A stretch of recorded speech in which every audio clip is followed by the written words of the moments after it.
তো প্রিয় দর্শক, আসুন শুরুতে জেনে নেব আজকের আবহাওয়া সকাল থেকে কেমন থাকবে এবং সারাদিন কেমন থাকবে, আর কোথায় কোথায় ভারী বৃষ্টি, কোন কোন জেলায় হালকা থেকে মাঝারি বৃষ্টি, কোন কোন জেলায় রয়েছে দমকা হাওয়া বয়ে যাওয়ার সম্ভাবনা। স্যাটেলাইটের মাধ্যমে আমরা দেখতে পাচ্ছি ফের হাওয়া বদলের একটা জোরালো সম্ভাবনা রয়েছে।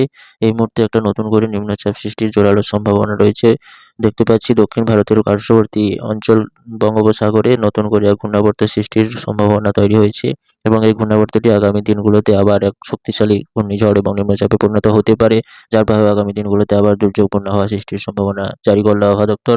তবে এর প্রভাবে আজকে সারাদিন বাংলাদেশের বিভিন্ন উপকূলবর্তী জেলা যেমন চট্টগ্রাম, মহেশখালী, কালাপাড়া, খুলনা, বরিশাল এইসব জেলাগুলোতে দেখতে পাচ্ছি উত্তরে শীতল বাতাস ক্রমশ হু হু করে প্রবেশ করছে, যার প্রভাবে আজকে সারাদিন জাঁকিয়ে ঠান্ডা পড়বে এবং আগামী দিনগুলোতেও জাঁকিয়ে ঠান্ডা পড়ার সতর্কতা জারি করলো আবহাওয়া দপ্তর।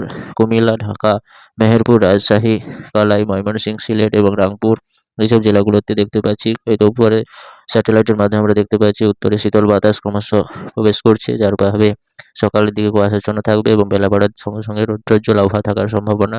রাতের দিকে কনকনে জাঁকিয়ে ঠান্ডা পড়ার একটা জোরালো সম্ভাবনা রয়েছে। সিলেট এবং কুমিল্লা, ঢাকা এছাড়া উপকূলবর্তী জেলাগুলোতেও কনকনে ঠান্ডা পড়ার একটা জোরালো সতর্কতা জারি করলো আবহাওয়া দপ্তর।